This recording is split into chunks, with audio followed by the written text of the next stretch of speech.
الله أكبر الله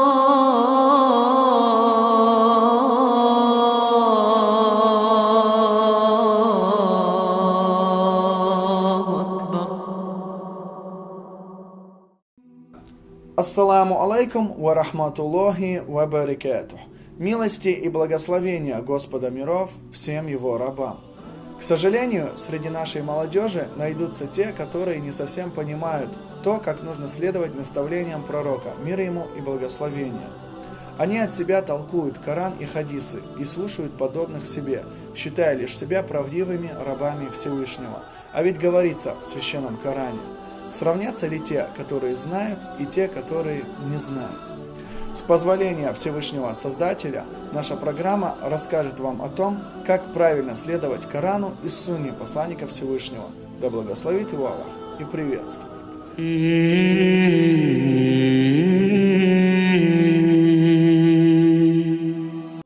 Кто-то может задать провокационный вопрос. Хоть имамы масхабов и достигли уровня иджтихада, усердия, все же они не пророки и могут ошибаться. А Коран – это речь Аллаха, и хадисы – это слова пророка, мир ему и благословения, и в них не может быть ошибки. Зачем же нам следовать за учеными, которые могут ошибиться, не следуя Корану и Сунне, убереженным от ошибок? Ответим так: да, в Коране и хадисах не может быть ошибок, а вот в нашем понимании Корана и хадисов их может быть предостаточно.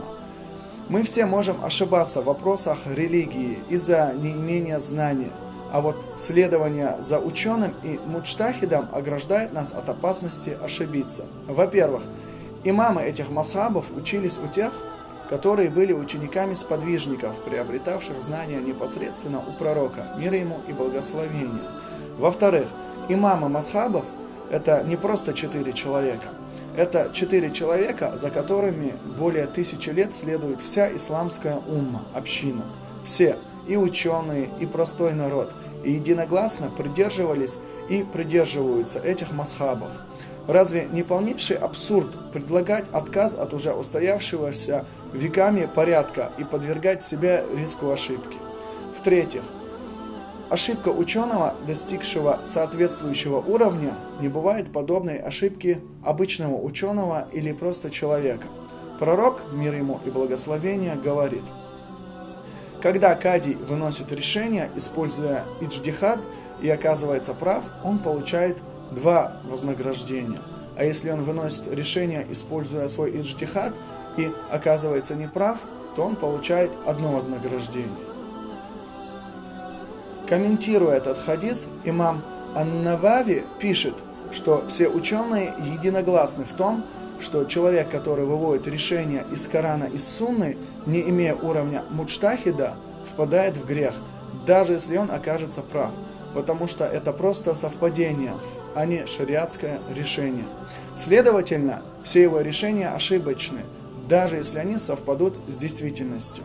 Таким образом, человек, не достигший уровня муджтахида, не имеет права, ссылаясь на самого себя, делать какие-либо выводы и разъяснения кому-либо.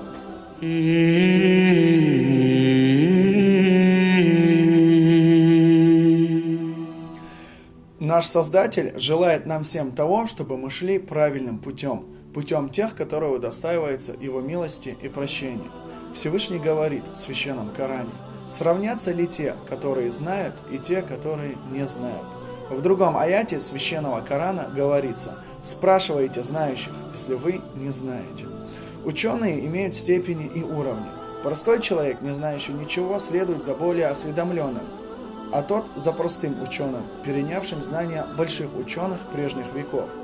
Те, в свою очередь, придерживались слов и правил своих предшественников, следовавших за одним из 4 имамов, достигших уровня иджтихада, при котором можно самостоятельно извлекать законы и решения из священных писаний. Но у этих 4 имамов тоже были свои учителя.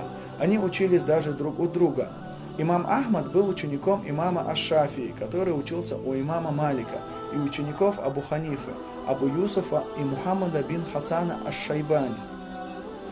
Сам Абу Ханифа учился у Хаммада, который получал знания у сподвижников пророка, мир ему и благословение. Абу Ханифа также имел честь перенимать знания у некоторых сподвижников, среди которых был известный сподвижник Анас бин Малик, мир ему и благословение. Все эти имамы несколькими цепочками посредством двух или даже одного учителя были связаны с пророком, мир ему и благословение. Таким образом, хотя все имамы имеют различные мнения по второстепенным вопросам, они тесно связаны друг с другом в основах и приобретении знаний. Из всего сказанного вытекает, что знающие – это люди, достигшие такого уровня знаний, при котором они могут извлекать правильные решения из Корана и Сунны. Таких людей называют абсолютными муджтахидами. Эти люди не имеют права следовать за другими и должны сами выводить решения из Корана и Сунны. Незнающими в данном случае названы люди, которые не достигли такого уровня. Они должны следовать за теми, кто достиг уровня абсолютных муджтахидов. И они не имеют права самостоятельно выводить решения из Корана и Сунны. Таких людей называют мукалид, то есть последователи.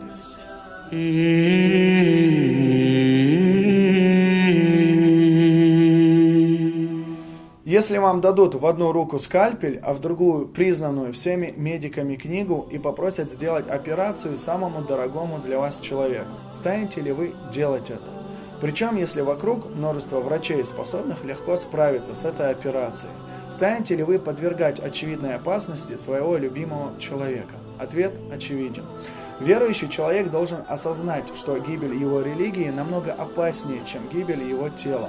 Человеку, который без соответствующих знаний начнет толковать священные тексты, грозит опасность, о которой говорил пророк, мир ему и благословение. Тот, кто будет толковать Коран по своему разумению, не имея необходимых знаний, пусть готовит себе место в аду. Толкователи хадиса говорят: кто станет толковать Коран, не зная арабский язык и все его особенности и понятия, такие как прямое и косвенное, краткое и удлиненное, обобщенное и обособленное, а также коранические науки, связанные с толкованием Корана, то пусть готовит себе место в аду. Оно уготовано ему на том свете, даже если его толкование окажется правильным, ибо он совершил ужасную вещь и подверг себя великой опасности тем, что отважился толковать речь Господа всех миров, не используя знания ученых, не прибегая к их толкованиям, а следовательно без разрешения свыше. А кто будет толковать речь Всевышнего без его разрешения, тот считается ошибающимся, даже если случайно окажется прав. Это подтверждает и хадис пророка, мир ему и благословение, в котором сказано: кто станет толковать что-либо из Корана по своему мнению, без необходимых знаний, и сказанное им окажется правильным, он считается ошибившимся в своем принятом решении и сказанном слове, ведь он наговаривал на Аллаха. Такая же участь ожидает и того, кто возьмется толковать хадисы пророка, мир ему и благословения, не имея необходимых знаний. Ведь речь пророка, мир ему и благословения, тоже является вторым по значимости священным текстом, основой законодательства в исламе. Взявшегося толковать хадисы таким образом касаются слова пророка, мир ему и благословения. Кто умышленно возведет клевету на меня, пусть готовит себе место в аду. Согласно мнению некоторых ученых, даже если человек случайно возведет клевету на пророка, мир ему и благословение, он попадает в большой грех. Таким образом, выясняется, что из-за неправильного понимания Корана и Сунны человек может впасть в заблуждение.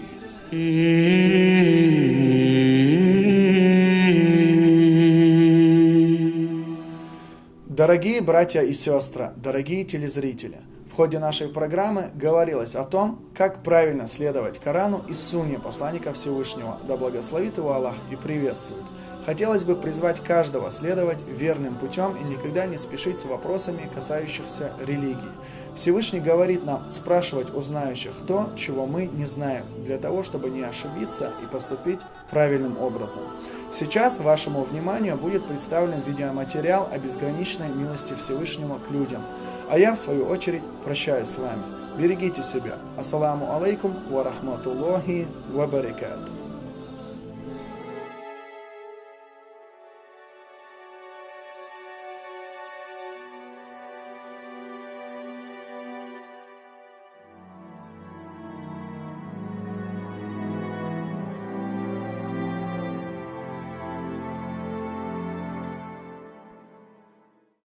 Вы и правда думаете, что сегодняшний день всего лишь еще один день вашей жизни? Конечно же, это не просто еще один день. Это именно тот день, который дан вам сегодня. Он дарован вам. Сегодняшний день – это дар. И этот дар ниспослан вам именно сейчас, в данную минуту.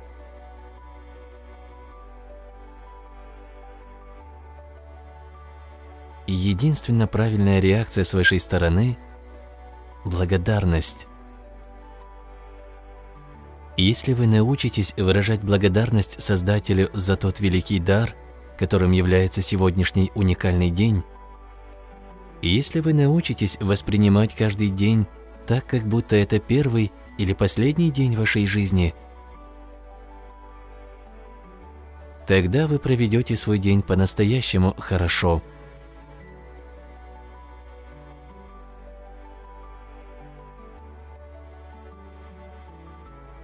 Начните этот день, открыв глаза, и оглянитесь вокруг. Посмотрите, как прекрасен окружающий мир, как невероятно подобрана гамма красок, которыми мы наслаждаемся каждый день. Посмотрите на небо. Мы так редко смотрим на небо. Мы так редко замечаем, как меняется небо время от времени, как по небу плывут облака. Мы думаем иногда о погоде, но при этом не размышляем над ее нюансами. О погоде мы думаем, как о плохой или хорошей. Сегодняшний день, вот сейчас, в данную минуту, содержит в себе уникальную погоду, которая, возможно, не наступит никогда вновь в этой же самой форме. Образование облаков на небе никогда не будет точно таким же, каким оно является сейчас. Откройте свои глаза, оглянитесь вокруг. Посмотрите на лица людей, которых вы встречаете. За каждым из них невероятная история, которую вы прежде даже не пытались понять. И это не только их история, но также история их предков.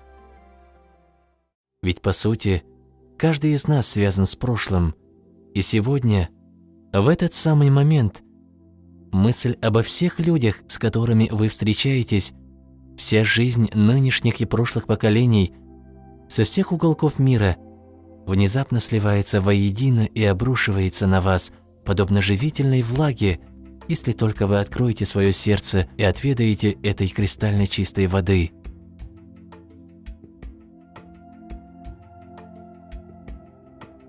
Откройте свое сердце, размышляя над теми невероятными дарами, которые Всевышний Аллах ниспослал вам и вашим близким. У вас дома течет горячая и холодная вода, есть питьевая вода.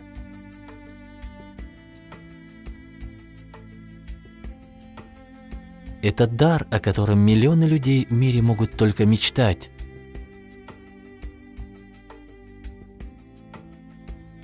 И это лишь несколько примеров из бесчисленных даров, которыми Аллах наполнил нашу жизнь по своей милости.